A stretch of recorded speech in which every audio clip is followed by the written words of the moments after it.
Hello दोस्तों, जय हिंद। दोस्तों, इसी तरीके से आप लोग जुड़े रहिए हमसे। और जितने एसएससी जीडी वाले छात्र छात्राएं शेरनियों हैं, ये जान लीजिए एसएससी जीडी में 40 question, 20 number reasoning, 20 number math, ये जान लीजिए पूरा आपको 40 क्वेश्चन जो है सही करके आना है। कब? सुपर वाईफाई क्लासेस आप लोग दोस्तों जुड़े रहिए। और आपका प्यार दिख रहा है, आप लोग हमसे जुड़ रहे हैं और ज़्यादा से ज़्यादा बच्चे जुड़ रहे हैं, इसलिए व्यूज भी ज़्यादा आ रहा है। और लोग को जोड़िए और लोग जुड़े दोस्तों, जिससे और जो हम मेहनत कर रहे हैं ना, सिर्फ हमारा व्हाइट बोर्ड है, जो कंटेंट देते हैं ये जान लीजिए यही डिजिटल बोर्ड होता है दोस्तों। बहुत ज़्यादा जो है सब्सक्राइबर भी बढ़ते हैं और व्यूज भी बहुत जाता है, लेकिन डिजिटल बोर्ड से थोड़ा हम मार खा जाते हैं। तो आप सब सिर्फ सहयोग रहेगा दोस्तों, बहुत जल्दी डिजिटल बोर्ड आ जाएगा दोस्तों, आप थोड़ा सहयोग करिए। तो चलिए क्वेश्चन लिखिए। नेक्स्ट, चक्रवृद्धि ब्याज चल रहा था ना, CI लिखिए। 25,000 रुपए की 25,000 रुपए पर वार्षिक चक्रवृद्धि ब्याज पर 2 वर्षों में राशि या उत्तरोत्तर वर्षों के लिए दर क्रमशः 4% और 5% वार्षिक हो तो कितने रुपए हो जाएगी?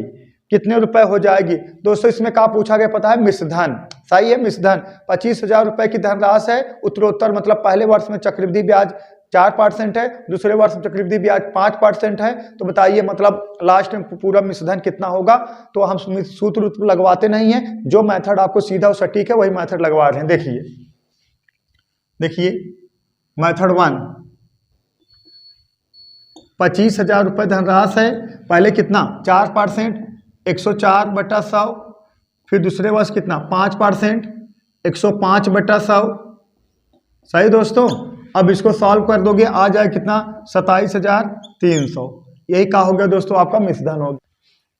चलिए दोस्तों नेक्स्ट क्वेश्चन देखिए मेरे शेरों। कोई धन 5 वर्षों में 8 गुना तथा 8 वर्षों में 27 गुना हो जाता है, तो चक्रवृद्धि ब्याज की दर क्या होगी? कोई धनराशि 5 वर्षों में 8 गुना और 8 वर्षों में 27 गुना। देखिए वर्ष का डिफरेंट कितना है दोस्तों? देखिए 8 वर्ष और माइनस कितना 5 वर्ष बराबर कितने के? 3 वर्ष का।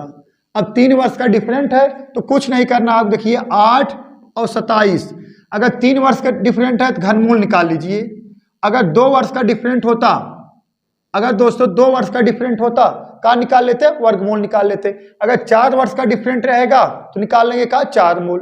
सही दोस्तों, अभी तो यही बताए हैं। देखिए अगर इस तरह से क्वेश्चन पूछेगा, कुछ करना नहीं है, इसका बेसिक मेथड जाने दीजिए। क्योंकि आपको 45 सेकंड में हल करना ना, तो हम आपको चुटकियों में हल कराना सिखाएंगे। देखिए 5 वर्ष में धनराशि 60 गुना हो जा रहा है और 8 वर्षों में 27 गुना हो जा रहा है। इसका डिफरेंट ले लिए, कितना आ गया? 3 वर्ष। तो हम जब 3 वर्ष आ गया तो इसका घनमूल निकालेंगे। सही है, 3 वर्ष आए घनमूल निकालेंगे, 2 वर्ष आता तो वर्गमूल निकालते। इसका घनमूल आएगा कितना? 2। इसका घनमूल आएगा दोस्तों कितना? 3। तो डिफरेंट देखिए कितने? 1 का। तो 8% बराबर कितना? 1/2 और गुणे कितना? 100, कितना? 50%। चलिए दोस्तों नेक्स्ट क्वेश्चन देखिए।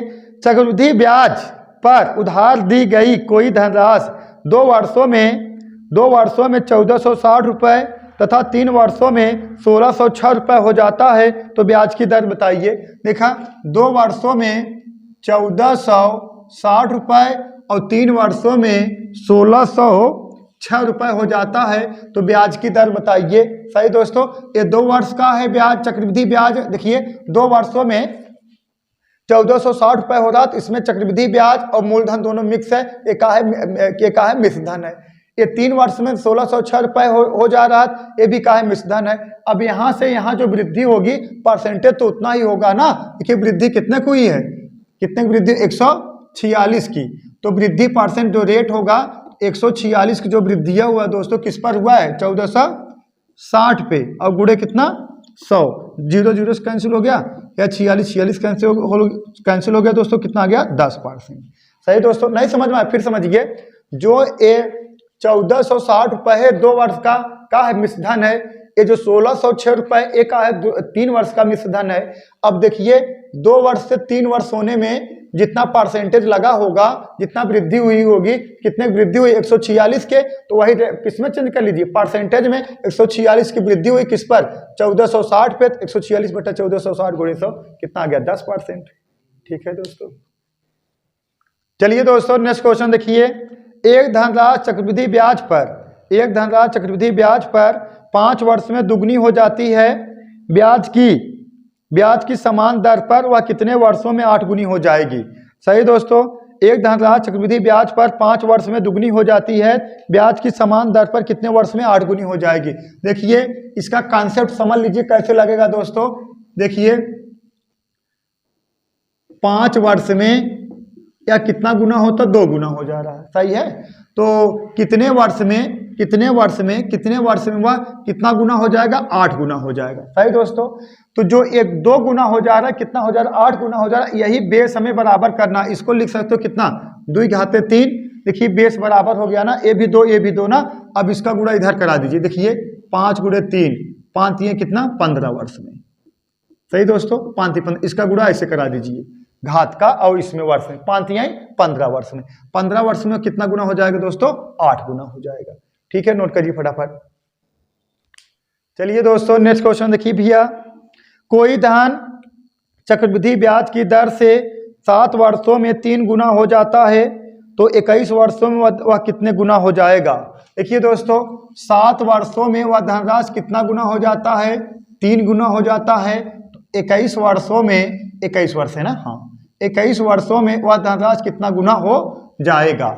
सही दोस्तों, सही है ना। तो इसका बेस जो 3 है, इसका भी बेस 3 होना चाहिए। सही दोस्तों, 3 होना चाहिए। अब हमें यहाँ पे जो घात लगेगा, यहाँ पे जो ऐसे तिक्खा गुणा कराए थे ना, अब इसका फैक्टर करो 21 का अगर फैक्टर। अब देखिए बात समझिए, अब यहाँ जो है देखिए, यहाँ से थोड़ा समझिए, इसका बेस हम बराबर करे थे, इसका बेस और इसका बेस बराबर किए थे जब इधर वाला पूछा था, वर्ष पूछा था तब। अब इसका बेस बराबर करिए, यहाँ 7 वर्ष है, यहाँ 21 वर्ष है। इसको लिख सकते हो 7 गुणे 3। सही दोस्तों, 7 गुणे 3। देखिए ये भी 7, ये भी 7। सही है, तो अब यही 3 का क्या हो जाएगा, देखिए ये भी 3, ये बेस कितना है 3, तो यहाँ भी 3 रहेगा। ये जो 3 यहाँ गुणा हुआ, यहाँ घात हो जाएगा। 3 3 का 9 3 27 गुना। सही दोस्तों, समझ में आया। देखिए 7, देखिए 7 वर्ष है, 7 वर्ष में 3 गुना हो जा रहा है, 21 वर्ष में कितना गुना हो जाएगा, ये भी 7 है। ये देखिए इसको 7 का फैक्टर करिए, क्योंकि ये 7 है, ये भी 7 गुणा होना चाहिए। 7 गुणे 21, ये 3 आ गया, ये 3 आ गया। अब जो 3 आएगा यहाँ का रख देना घात में, कहा है कि देखिए इसका ही गुणा, देखिए 7 3 21 यहाँ आया था। अब इसको घात रख दो, 3 घाते 3, और 3 यहाँ कहाँ रख दिए, क्योंकि ये 3 है तो ये भी 3 होगा ही, तभी कॉन्सेप्ट क्लियर होगा। 3 3 का 9 3 27 कितना, 27 गुना। ठीक है दोस्तों, नोट करिए। चलिए दोस्तों नेक्स्ट क्वेश्चन देखिए, 4,000 रुपये पर 5% वार्षिक दर से 2 वर्षों के चक्रवृद्धि ब्याज तथा साधारण ब्याज में कितना अंतर है। चक्रवृद्धि ब्याज और साधारण ब्याज में अंतर कितना है। देखिए P बराबर दे दिया गया दोस्तों कितना, 4,000। R बराबर दे दिया गया कितना, 5%, और T बराबर दे दिया गया कितना, 2 वर्ष। सही है। अब अंतर पूछा गया है ना, देखिए पहले वर्ष का चक्रवृद्धि ब्याज हो जाएगा 4,000 का 5% निकालोगे तो 4,000 का अगर 10% निकालेंगे आएगा कितना, 4,000 का अगर 100% बराबर 4,000, तो 10% बराबर कितने के, 400 के। सही दोस्तों, देखिए 100% बराबर 4,000 है, तो 10% बराबर कितने हो जाएगा, 400 के। तो 5% बराबर उसका आधा कितना, 200। सही है।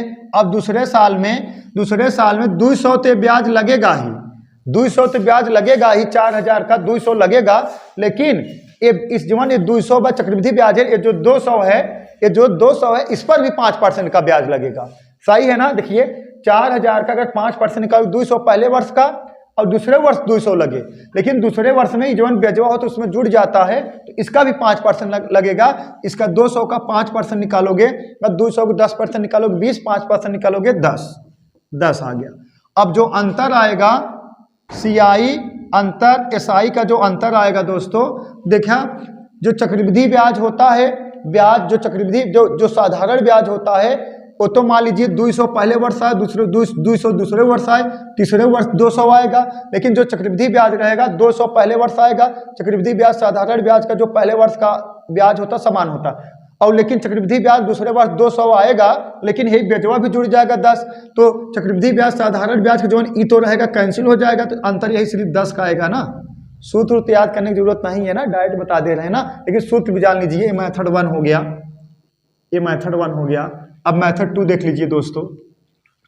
तो d बराबर होता है पी आर स्क्वायर बटा कितना 100 का स्क्वायर। तो d बराबर हो जाएगा p कितना है 4000 आर स्क्वायर मतलब 5 का स्क्वायर बटा कितना 100 का स्क्वायर। अब सॉल्व कर दो दोस्तों, क्या आ जाएगा 10 आ जाएगा।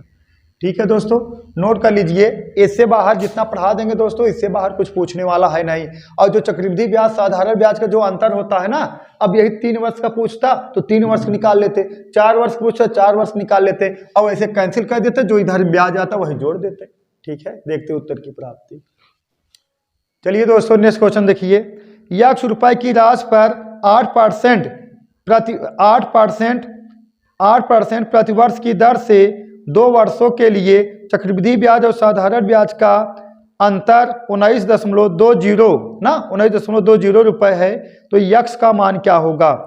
यक्स का मान क्या होगा? तो आपसे क्या पूछ लिया, मूलधन पूछ लिया गया है। तो डी बराबर होता ही दोस्तों, डी बराबर पी आर स्क्वायर बटा 100 का स्क्वायर। तो डी दे दिया गया कितना 19.2 बराबर पी इंटू आर वैल्यू कितना 8 का स्क्वायर बटा कितना 100 का स्क्वायर। सही दोस्तों। अब इसको सॉल्व कर दोगे तो P बराबर आपका आ जाए कितना 3000 रुपये। वह धनराशि दोस्तों कितना होगा 3000 रुपये का होगा, मूलधन होगा। तो वो भी निकालोगे, यूनिट मेथड निकालो, ब्याज निकाल लो, फिर बराबर कितने 19.2 कर दो तो भी आंसर आ जाएगा। इस पर जल्दी हो रहा था, हम इसी पर लगा दिए।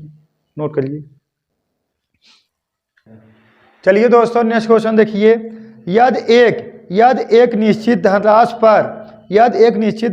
पर 3 वर्षों के लिए 10% वार्षिक रूप से चक्रवृद्धि होने वाला ब्याज और साधारण ब्याज का अंतर 279 रुपये है, तो वह धनराशि रुपए में ज्ञात कीजिए।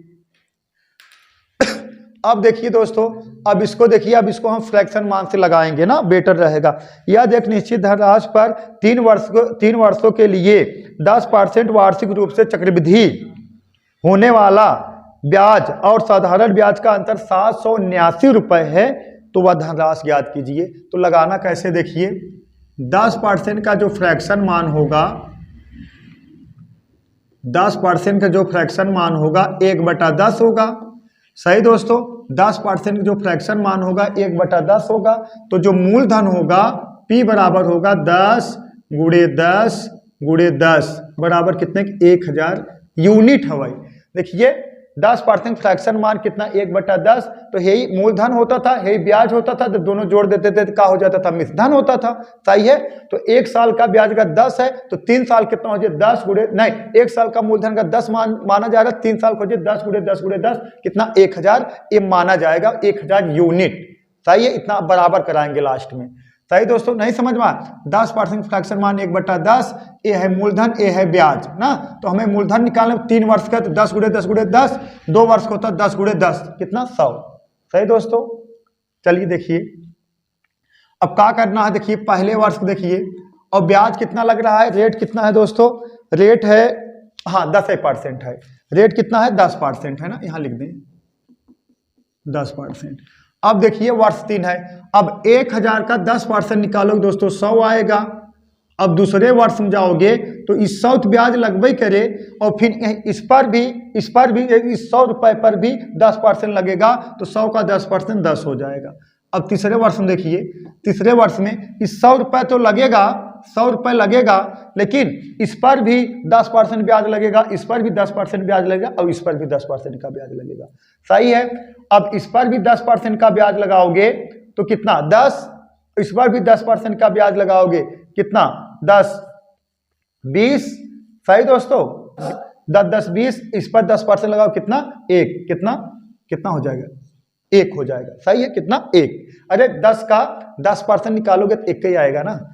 अब देखिए, अब SI और CI का जो अंतर है दिया गया कितना, SI और CI का अंतर दिया गया 279 दिया गया है, 279। तो देखिए ये तो कैंसिल हो जाएगा, अब जोड़ दोगे कितना आ जाएगा 31। एक का है SI और CI का डिफरेंट है यूनिट में, तो एक इसको कह सकते हो 31 यूनिट बराबर कितने के 279 के। 31 यूनिट बराबर 279 के, तो 1 यूनिट बराबर दोस्तों कितने के 9 के। 1 यूनिट बराबर कितने के 9 के। तो कितना है 1000 यूनिट मूलधन है ना, ये कितना है 1000 यूनिट। 1000 यूनिट बराबर कितने के 9 गुणे 1000 करा दोगे दोस्तों, कितना आ जाएगा 9000। यही 9000 रुपये का हो गया आपका मूलधन हो गया। ठीक है, नोट कर लीजिए। चलिए दोस्तों नेक्स्ट क्वेश्चन देखिए। किसी धन पर 2 वर्ष में 5% वार्षिक दर से साधारण ब्याज 200 रुपये हो तो चक्रवृद्धि ब्याज कितना होगा। सही दोस्तों, देखिए चक्रवृद्धि ब्याज कितना होगा। अब देखिए 2 वर्ष का साधारण ब्याज अगर 200 रुपये है, 2 वर्ष का साधारण ब्याज 200 रुपये है तो 1 वर्ष का साधारण ब्याज कितना हो जाएगा 100 रुपये। सही है ना। अरे 2 वर्ष का साधारण ब्याज अगर 200 रुपये है, 1 वर्ष का साधारण ब्याज का हो जाएगा 100 रुपये। तो पहले वर्ष दूसरे वर्ष साधारण ब्याज चक्रवृद्धि ब्याज समान होता है। पहले वर्ष में चक्रवृद्धि ब्याज और पहले वर्ष में साधारण ब्याज दोनों समान होता है, लेकिन दूसरे वर्ष में जो चक्रवृद्धि ब्याज रहेगा वो तो 100 है ही रहे। यहाँ जो देखिए पहले वर्ष में साधारण ब्याज 100 रुपये था तो दूसरे वर्ष में साधारण ब्याज 100 रुपये होगा। सही है, लेकिन दूसरे वर्ष में जब चक्रवृद्धि ब्याज होगा तो इसका भी ब्याज लग जाएगा। कितना परसेंट है 5% है। अब 100 का 5% निकालो, कितना आ जाएगा 5 आ जाएगा। तो CI बराबर कितना आ गया दोस्तों 205। सही है ना, समझ में। फिर समझिए 2 वर्ष का चक्रवृद्धि ब्याज 2 वर्ष का साधारण ब्याज 200 रुपये है तो 1 वर्ष का साधारण ब्याज कितना हो जाएगा 100 रुपये। सही है, तो 1 वर्ष का साधारण ब्याज 100 रुपये तो 1 वर्ष का चक्रवृद्धि ब्याज भी 100 रुपये होगा। तो दूसरे वर्ष का साधारण ब्याज 100 ही रहे, लेकिन चक्रवृद्धि ब्याज यूं कहीं जुड़ जाए, कितना 5%। सही है ना, ब्याज का भी ब्याज लगता है ना, एक 5% 5 आ गया। अब जोड़ दोगे कितना आ जाएगा 205। ठीक है दोस्तों, आज के लिए बस इतना ही दोस्तों। That's all, thank you.